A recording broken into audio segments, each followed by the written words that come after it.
আমাদের বিভিন্ন কাজে আপনারা অত্যন্ত আন্তরিকভাবে সকল সময়ে আমাদেরকে সহায়তা করেছেন, যা আমাদেরকে সত্যিই কৃতজ্ঞ ও বিমুগ্ধ করেছিল।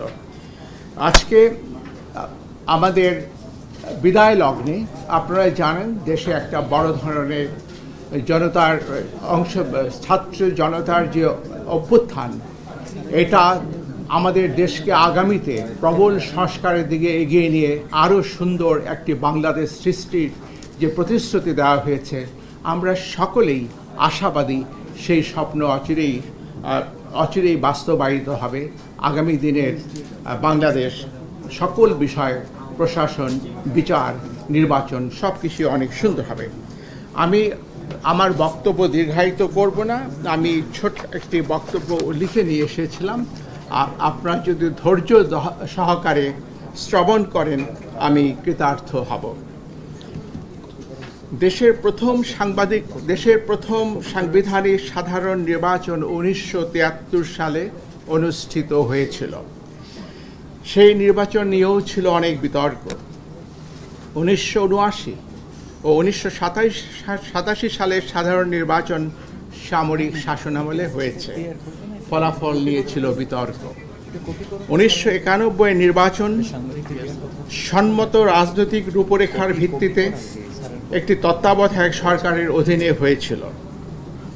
1996 ও 1901 সালের নির্বাচন সাংবিধানিক নির্দলীয় তত্ত্বাবধায়ক সরকারের অধীনে সূক্ষ্ম বা স্থূল কারচুপির সীমিত সমালোচনা সত্ত্বেও সার্বিকভাবে সুন্দর ও গ্রহণযোগ্য হয়েছিল।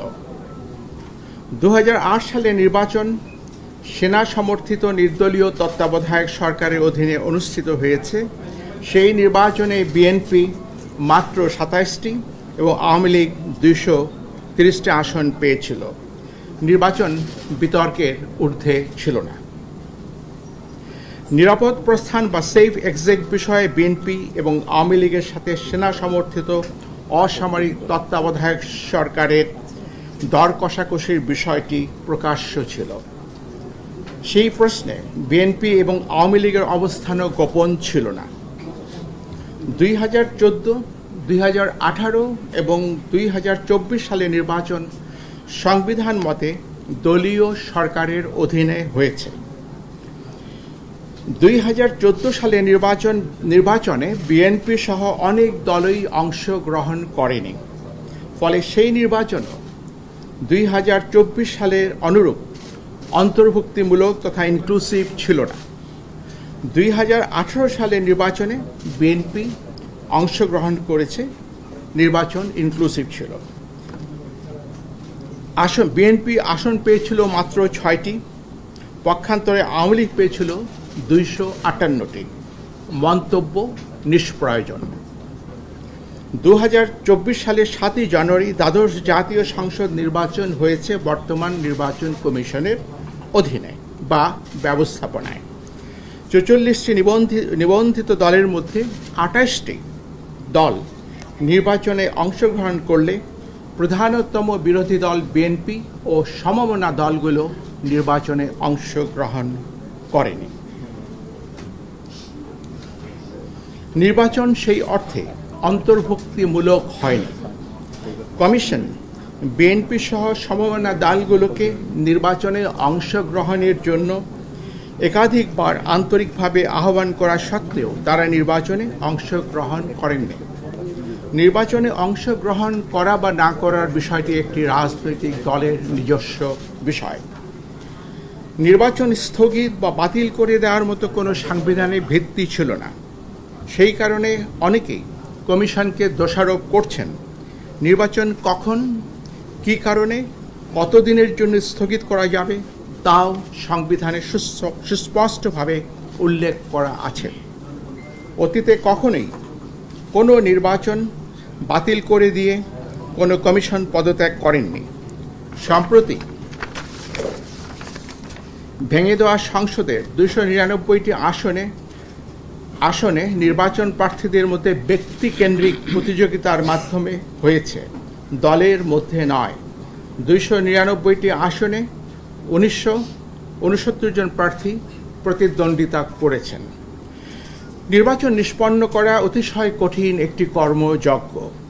নির্বাচন গ্রহণযোগ্য না হওয়ার সকল দোষ ও দায়-দায়িত্ব সকল সময় কেবল নির্বাচন কমিশনের উপর এককভাবে আরোপ করা হয়ে থাকে।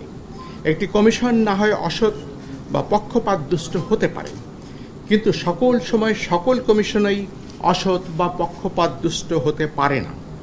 কমিশন বিভিন্ন কারণে নির্ভেজাল গ্রহণযোগ্য নির্বাচন করতে অক্ষম বা অসমর্থ হতে পারে। বিদ্যমান ব্যবস্থা আমাদের বিশ্বাস কেবল কমিশনের পুনর্বিন্যাসের মাধ্যমে অবাধ, নিরপেক্ষ, কালো টাকা ও পেশিশক্তি বিবর্জিত এবং প্রশাসন ও পুলিশের প্রভাবমুক্ত নির্বাচন নিশ্চিত করা যাবে না। নির্বাচন পদ্ধতিতে দুর্ভেদ্য মৌলিক সংস্কার প্রয়োজন হবে। রাজনৈতিক সংস্কৃতি ও আচরণে এবং বিশেষত প্রার্থীদের আচরণে পরিবর্তন অবশ্যই প্রয়োজন হবে। 1973 থেকে হওয়া অতীতের অন্যান্য সকল নির্বাচন ছাড়াও 2008, 2014 এবং 2018 সালের নির্বাচনের বিতর্কিত সন্দিগ্ধ বিষয়গুলো বিবেচনায় নিয়ে কমিশন পরবর্তী সকল নির্বাচনগুলো সতর্কতার সাথে আয়োজনের চেষ্টা করেছে। জাতীয় এবং স্থানীয় সরকারের বিভিন্ন স্তরের নির্বাচনে দিনের বেলায় ব্যালট পেপার প্রেরণ, কতিপয় উপনির্বাচনে ভিডিও পর্যবেক্ষণ, ইভিএমের ব্যবহার, দেশের সকল জেলায় একই দিনে তবে প্রতিটি জেলার প্রশাসনিক সীমানার মধ্যে মাঝে 3 থেকে 5 দিন বিরতি দিয়ে 5 থেকে 6টি ধাপে নির্বাচন অনুষ্ঠান, সরকারি কর্মকর্তাদের ব্যাপকভাবে রদবদল ইত্যাদি গৃহীত ব্যবস্থা নির্বাচন অবাধ, নিরপেক্ষ ও সুশৃঙ্খল করতে অনেকটাই সহায়ক হয়েছিল। নির্বাচন মূলত একদলীয় হওয়ার কারণে কারচুপি বা সরকারিভাবে প্রভাবিত করার প্রয়োজন ছিল না। আমি স্পষ্ট করে বলছি, নির্বাচন যেহেতু একদলীয় ছিল, কাজে এই নির্বাচনকে সরকারিভাবে প্রভাবিত করার কোনো আবশ্যকতাও কার্যত ছিল না। নির্বাচন দলের ভেতরেই হয়েছে, মধ্যে হয়নি, উইদিন হয়েছে, বিটুইন হয়নি। কমিশন দায়িত্ব গ্রহণের পর থেকে 2 বছর সময়ে ইউনিয়ন পরিষদের 992টি, উপজেলা পরিষদের 496টি, জেলা পরিষদের 71টি, পৌরসভার 90টি এবং সিটি কর্পোরেশনের 16টি নির্বাচন করেছে। নির্বাচনগুলোর সততা, সিদ্ধতা, নিরপেক্ষতা, অবাধ হওয়া নিয়ে অতীতের ন্যায় ব্যাপক বিতর্ক বা সমালোচনা হয়নি। উপনির্বাচন সহ জাতীয় সংসদের মোট 318টি আসনে কমিশন নির্বাচন করেছে। দলীয়ভাবে ইনক্লুসিভ না হওয়ার কারণে নির্বাচন বিতর্কিত হয়েছে, এটি সঠিক এবং যৌক্তিক। কিন্তু বাংলাদেশের 53 বছরের ইতিহাসে কোনো নির্বাচন কমিশন সংবিধান উপেক্ষা করে স্বেচ্ছায় নির্বাচন না করে বা বাতিল করে দিয়ে পদত্যাগ করেছে এবং সেই কারণে নির্বাচন হয়নি এমন কোনো দৃষ্টান্ত বা উদাহরণ নেই। সরকার বারবার বলেছেন ব্যাপক সংস্কারের মাধ্যমে নির্বাচন ব্যবস্থাকে ঢেলে সাজাতে হবে। আমি আরেকবার উচ্চারণ করে বলছি, সরকার বারবার বলছেন ব্যাপক সংস্কারের মাধ্যমে নির্বাচন ব্যবস্থাকে ঢেলে সাজাতে হবে। নির্বাচন বারংবার ব্যর্থ হওয়ার প্রকৃত সত্য কারণ এই কথাটির মধ্যেই নিহিত। কমিশনের সদস্যরা সংবিধান মেনে দায়িত্ব পালন করে থাকেন। আমাদের কর্মকালে আমরা গণমাধ্যম, প্রশাসন, আইনশৃঙ্খলা রক্ষাকারী বাহিনী, সশস্ত্র বাহিনী সহ আবশ্যক সকলের আন্তরিক সহযোগিতা পেয়েছি। আমি আজ বিদায় লগ্নে কৃতজ্ঞ চিত্তে সেটি স্মরণ করছি। বর্তমান অতীত থেকে আহরিত অভিজ্ঞতা, জ্ঞান ও উপলব্ধি থেকে ভবিষ্যতের জন্য কিছু প্রস্তাবনা সরকারের সদয় বিবেচনার জন্য রেখে যাওয়া আমরা আমাদের কর্তব্য মনে করছি। বাংলাদেশের জনগোষ্ঠীর সমরূপতা, হোমোজিনিটি কারণে সংখ্যানুপাতিক প্রতিনিধিত্বমূলক নির্বাচনের জন্য বাংলাদেশ আদর্শ ক্ষেত্র হতে পারে। সেই সাথে নির্বাচন 4 বা 8টি পর্বে, প্রতিটি পর্বের মাঝে 3 থেকে 5 দিনের বিরতি রেখে অনুষ্ঠান করা ব্যবস্থাপনার দিক থেকে সহজ ও সহায়ক হতে পারে।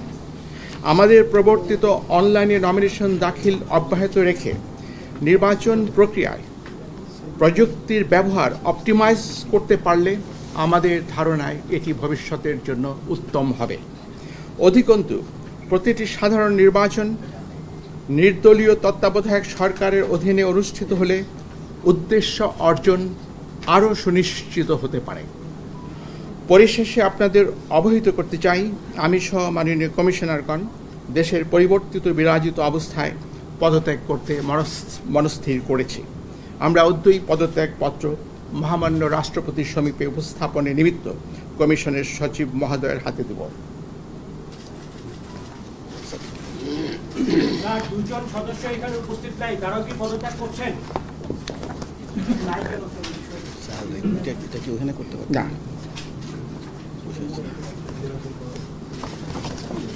সচিব প্রশ্ন নেওয়ার আসে। Thank you.